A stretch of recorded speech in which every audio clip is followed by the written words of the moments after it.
j'ai pensé que je pouvais m'en sortir seule. C'est une phrase que j'entends très souvent lors de la première consultation. Elle arrive presque toujours avec un mélange de honte, de fatigue et de protection. Parce que beaucoup de ces personnes ont été des enfants mal accompagnés, des enfants peu écoutés, parfois maltraités et parfois négligés. Alors, ils ont appris très tôt une règle silencieuse. Je ne peux compter que sur moi. Et cette règle devient une manière de survivre. Le problème, c'est que des années plus tard, quand la souffrance devient trop forte, demander de l'aide n'est pas simple. Ce n'est pas juste prendre un rendez-vous. C'est faire confiance à nouveau. C'est se rendre vulnérable à nouveau.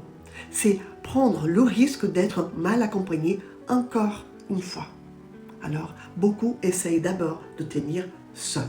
Et quand ça ne tient plus, deux chemins apparaissent souvent. S'anesthésier, s'auto-détruire, attendre que ça passe, ou essayer comme il peut, se rendre la vie un peu plus légère.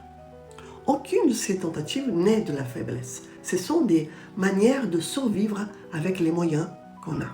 Mais il y a quelque chose d'important à dire.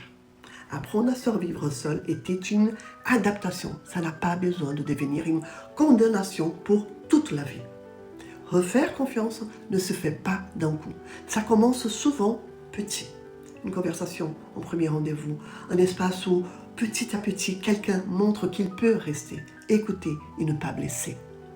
Et pour beaucoup de personnes, le premier vrai courage n'est pas de parler de leur douleur.